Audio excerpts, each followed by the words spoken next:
ಕರ್ನಾಟಕ ಕೊಳಚೆ ಅಭಿವೃದ್ಧಿ ಮಂಡಳಿಯ ಮತ್ತು ಕರ್ನಾಟಕ ರಾಜ್ಯ ಗೃಹ ಮಂಡಳಿ ವತಿಯಿಂದ ಮನೆಗಳ ಹಂಚಿಕೆ ಸಮಾರಂಭ.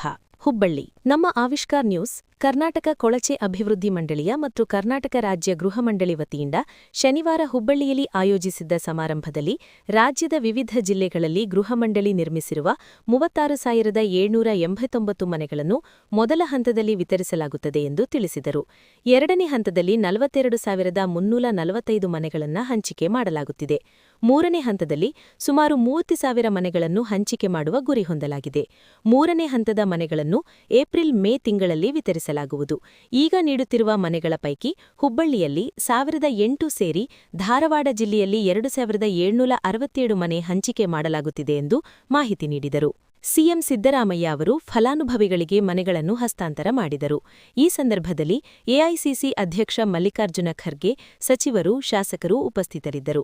ಕಾರ್ಯಕ್ರಮದಲ್ಲಿ ಮಾತನಾಡಿದ ಸಿಎಂ ಸಿದ್ದರಾಮಯ್ಯ, ನಾವು ನುಡಿದಂತೆ ನಡೆದಿದ್ದೇವೆ. ಬಿಜೆಪಿಯವರು ಹೇಳಿದ್ದನ್ನು ಮಾಡದೆ ನಮ್ಮ ಬಗ್ಗೆ ಸುಳ್ಳು ಹೇಳಿಕೊಂಡು ತಿರುಗುತ್ತಿದ್ದಾರೆ ಎಂದು ಆರೋಪ ಮಾಡಿದರು. ಫಲಾನುಭವಿಗಳಲ್ಲಿ ಓರ್ವರಾದ ಸರೋಜಾದೇವಿ ನಾಗೇಂದ್ರಸ ಪೂಜಾರಿ ಸರ್ಕಾರಕ್ಕೆ ಧನ್ಯವಾದ ಸಲ್ಲಿಸಿದರು.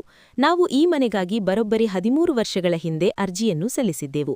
ಅಂದಿನಿಂದ ಇಂದಿನವರೆಗೆ ನಮ್ಮ ಸ್ವಂತ ಮನೆಯ ಕನಸು ಕೈಗೂಡಬಹುದು ಎಂಬ ನಿರೀಕ್ಷೆಯಲ್ಲಿದ್ದೆವು. ಈಗ ಮನೆ ಕೈಸೇರುತ್ತಿರುವುದು ನೆಮ್ಮದಿ ತಂದಿದೆ ಎಂದು ಅವರು ತಿಳಿಸಿದರು. ಇಷ್ಟು ವರ್ಷಗಳ ನಂತರ ನಮ್ಮ ಹಕ್ಕು ನಮಗೆ ಸಿಕ್ಕಿದೆ, ಸಂತಸ ವ್ಯಕ್ತಪಡಿಸಿದರು. ಈ ಯೋಜನೆಯಲ್ಲಿ ಒಟ್ಟು 1,80,253 ಮನೆಗಳು ನಿರ್ಮಾಣವಾಗುತ್ತಿವೆ. ರಾಜ್ಯ ಸರ್ಕಾರ ತಲಾ 4 ಲಕ್ಷ ರು ಕೊಡುತ್ತಿದ್ದು, ಜೊತೆಗೆ ಕೇಂದ್ರ ಸರ್ಕಾರದ ಸಬ್ಸಿಡಿಯೂ ಸಿಗಲಿದೆ. ಫಲಾನುಭವಿಗಳು 1 ಲಕ್ಷ ರು ಪಾವತಿಸಬೇಕು. ವಿಡಿಯೋ ಕಾನ್ಫರೆನ್ಸ್ ಮೂಲಕ ಕೊಳಗೇರಿಯ 20,363 ವಾಸಿಗಳಿಗೆ ಹಕ್ಕುಪತ್ರ ನೀಡಲಾಗುವುದು ಎಂದರು. ಕರ್ನಾಟಕ ಕೊಳಗೇರಿ ಅಭಿವೃದ್ಧಿ ಮಂಡಳಿ ಅಧ್ಯಕ್ಷರಾದ ಪ್ರಸಾದ್ ಅಬ್ಬಯ್ಯ ಮಾತನಾಡಿ, ಕೊಳಗೇರಿ ಅಭಿವೃದ್ಧಿ ಮಂಡಳಿಯಿಂದ ಬಡವರಿಗೆ ಸೂರು ಕಲ್ಪಿಸುವ ದೂರದೃಷ್ಟಿಯೊಂದಿಗೆ ಮನೆಗಳನ್ನು ನಿರ್ಮಿಸಿ ವಿತರಣೆ ಮಾಡಲಾಗುತ್ತಿದೆ. ಆಸ್ಪತ್ರೆ, ಗ್ರಂಥಾಲಯ ಹಾಗೂ ಸಮುದಾಯ ಭವನವನ್ನ ಸಹ ಇದು ಒಳಗೊಂಡಿರಲಿದೆ. ಈಗಾಗಲೇ 860 ಮನೆಗಳನ್ನು ಆಶ್ರಯ ಯೋಜನೆಯಡಿಯಲ್ಲಿ ನಿರ್ಮಾಣ ಮಾಡಲಾಗಿದೆ. ಪಂಚ ಗ್ಯಾರಂಟಿ ಯೋಜನೆಗಳಿಂದ ರಾಜ್ಯ ಅಭಿವೃದ್ಧಿ ಹೊಂದುತ್ತಿದೆ ಎಂದು ಅವರು ಹೇಳಿದರು. ಐತಿಹಾಸಿಕ ಕಾರ್ಯಕ್ರಮಕ್ಕೆ 2 ಲಕ್ಷಕ್ಕೂ ಅಧಿಕ ಜನಸ್ಥೋಮ ಭಾಗವಹಿಸಿತ್ತು. ಸಮಾರಂಭಕ್ಕೆ ಆಗಮಿಸಿದ್ದ ಸಾರ್ವಜನಿಕರಿಗೆ ರುಚಿ ಶುಚಿಯಾದ ಊಟ ಉಪಹಾರದ ವ್ಯವಸ್ಥೆ ಮಾಡಲಾಗಿತ್ತು. ಕಾರ್ಯಕ್ರಮಕ್ಕೆ ಆಗಮಿಸಿದ್ದವರಿಗೆ ಶಿಸ್ತುಬದ್ಧವಾಗಿ ಆಹಾರ ವಿತರಣೆಗೆ ವ್ಯವಸ್ಥೆಗೆ ವ್ಯಾಪಕ ಸಿದ್ಧತೆ ಮಾಡಲಾಗಿತ್ತು.